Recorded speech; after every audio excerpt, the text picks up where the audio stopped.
اللہ الرحمن الرحیم۔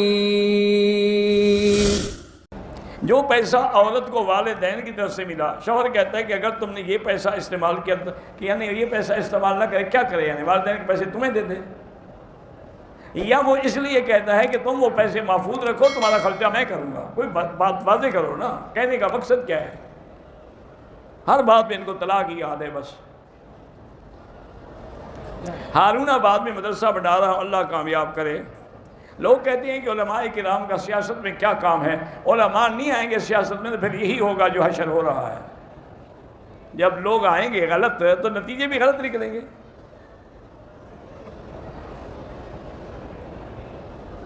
اگر ایک انسان کی نیت قرض دینے کی ہے لیکن دے نہیں سکا تو اس کے ذمہ ہے وہ قرضہ، اس کے وارث جو ہیں وہ ادا کریں، یا جس کا قرضہ ہے وہ معاف کر دے۔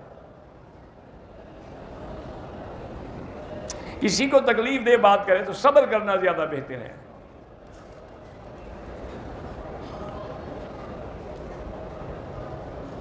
میرے والد نے میری بیوی کے ساتھ نعوذ باللہ بدفعلی کی تو آپ پر حرام ہو گئی، بات ختم، رہ کیا سکتے ہیں اس کے ساتھ؟ والد کے ساتھ کیا کرنا ہے؟ کچھ بھی نہیں کرنا چاہیے، ان کا معاملہ اللہ پہ چھوڑ دیں، اللہ خود بدلا لیں گے۔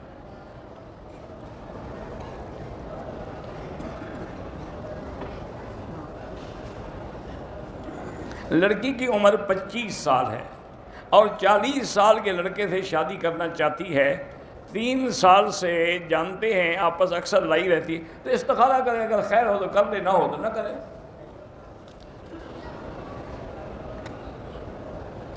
اگر ماں باپ جھوٹے ہیں تو ان کو پنچایت میں قسم دے کے سچے ثابت کرنا۔ کیوں سچ؟ جب جھوٹے ہیں تو جھوٹے ہیں۔ میں نے اپنے والد کے سامنے بدتمیز والد صاحب سے معافی مانگی، بہرحال جب انہوں نے معاف کر دیا تو اللہ کا شکر ادا کرو۔ ہمیشہ باوضو رہنے کے لیے اگر ضرورت ہو تو استنجے کرے، ورنہ نہ کرے۔ ایک لڑکی جس کو شوہر نے 3 سال سے اس کے ماں باپ کے گھر چھوڑا ہے، نہ طلاق دیتا ہے، اور لڑکی خلو کے لیے کورٹ جاتی ہے تو اس کا شوہر پولیس اور کورٹ والوں کو رشوت دیتا ہے، بہرحال کوشش یہ کرو کسی طریقے سے خلو کرا لو۔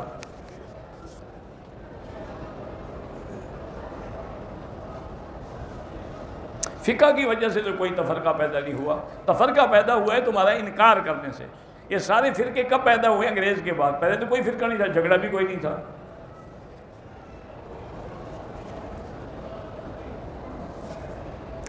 عورت حیض سے 8 دن پہلے پاک ہو گئی لیکن پھر خون آنا شروع ہو گیا، یہ بیماری ہے، یہ حیض نہیں ہے، اس لیے نماز پڑھ سکتی ہے، سب کچھ کر سکتی ہے۔ بمبئی سے کسی انان صاحب نے سلام کہا، علیہ السلام، میری بیوی عمرے کے لیے آئی، صحت خراب ہے، اللہ شفا دے۔ طواف کے دوران خانے کعبے پہ نظر نہ رکھیں، نظر نیچے قدموں میں رکھیں۔ نفلی طواف کے ساتھ صفا مروہ نہیں ہوتی، صفا مروہ عمرے میں ہوتی ہے یا حج میں۔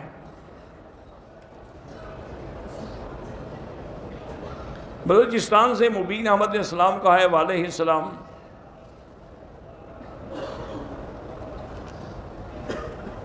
کہتا ہے کہ جمعہ کی نماز سے پہلے 2 رکعت نفل پڑھے اس طرح کہ پہلی رکعت میں سورۃ فاتحہ کے بعد آیت الکرسی اور آخر کے 3 کل، پھر اسی طرح اللہ عالم، کسی بزرگ نے لکھا ہے، کوئی حدیث میں تو نہیں ہے یہ حکم کہ 70 سال کا ثواب ہوتا ہے۔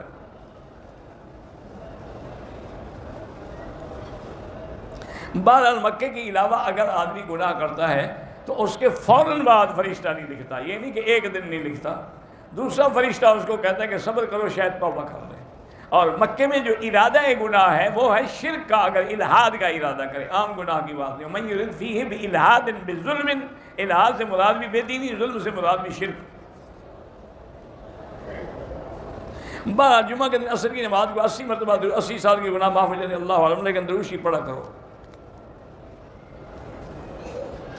طواف کے بعد صفا مروہ میں تاخیر کرے کوئی حرج نہیں، لیکن احرام نہ کھولے، رہے احرام میں۔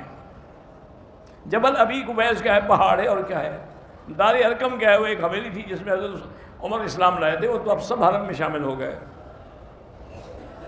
ایک آدمی نے حلق سے پہلے عمرے کا احرام کھول دیا، 3 دن کے بعد حلق کیا، صاف ظاہر ہے کہ اس نے گناہ کیا ہے، غلطی کی ہے، دم پڑ گئی۔ حلیمہ سعدیہ کا گھر بنو سعد میں ہے، طائف سے تقریباً 40-50 میل آگے۔ حرم کے اندر جو باقی مسجد سب میں بھی 1 لاکھ کا ثواب ملتا ہے۔ اگر کوئی آدمی اپنے رشتہ داروں سے ناراض ہے، اس کا حج یا عمرہ ہوگا، عمرہ حج تو ہو جائے گا، لیکن اس کو چاہیے کہ ان کو معاف کر دے۔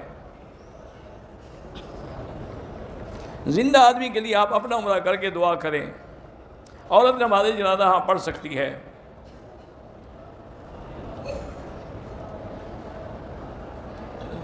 بہرحال کہتے ہیں جی احمد رضا خان کے قرآن کا جو ترجمہ لکھا ہے اس میں کہتے ہیں کہ میلاد کا حکم ہے۔ گزارش یہ ہے کہ کون سی آیت ہے جس میں میلاد کا حکم ہے؟ تم باقی قرآن بھی اٹھا کے دیکھ لو نا، وہ تو تھا ہی بریلوی بیچارہ، ساری زندگی میلاد ہی کرتا رہا۔ اللہ مغفرت کرے، ہم تو دعا نہیں کرتے۔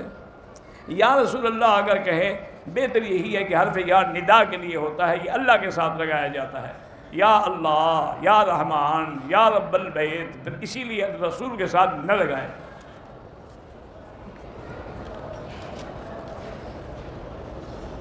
آپ دینی مسائل کا بہت ہی آسان حل بتاتے ہیں، اللہ آپ کو وصیت دے، جزاک اللہ۔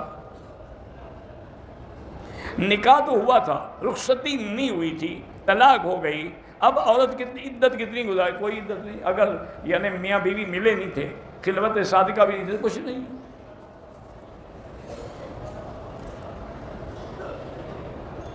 اگر ایک آدمی نے اپنی بیوی کے ساتھ عمرہ کیا تو اب خاوند اپنی بیوی کے بال کاٹ سکتا ہے؟ کیوں نہیں کاٹ سکتا ہے؟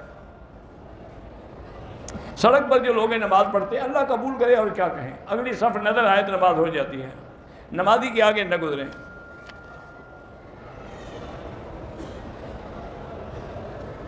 بہرحال آپ کے والدین نے حج کی درخواست دی ہے، اللہ قبول فرمائے۔ میں چنیوٹ کا ہوں، میری طرف سے علیہ السلام، میں بھی دعاؤں میں تو سب کے لیے دعا کرتا ہوں بھائی۔ ایک آدمی نے اپنی بیوی کو 3 طلاقیں دی ہیں، تو 3 طلاقیں دینے کے بعد حنفی مسلک میں اس کے رجوع کی کوئی گنجائش نہیں ہے، بلکہ آپ یہ بھی دیکھیں کہ تمام ائمہ اربعہ جو ہے، 4 امام کہتے ہیں کہ 3 ہوتی ہیں۔ فقط ایک اہل حدیث علماء نے فتویٰ دیا ہے کہ 3 ایک وقت میں ایک ہوتی ہے، ورنہ اس پر پوری امت نے، جمہور امت نے فتویٰ نہیں دیا۔ ایک حدیث میں ہے کہ ایک صحابی آئے، انہوں نے حضور سے کہا کہ یا رسول اللہ میں نے بیوی کو 3 طلاقیں دے دی، تو حضور سخت ناراض ہوئے۔ میں کیا کہتا ہوں، میں موجود ہوں، لوگ مسئلہ بھی نہیں پوچھتے اور غلطیاں کرتے، تو اگر وہ 3 ایک تھی تو حضور کی ناراض ہونے کی وجہ اس کو کہہ دیتے ایک ہے بھائی، جاؤ یوں کر لو، تو حضور نے بھی 3 کو 3 ہی سمجھا۔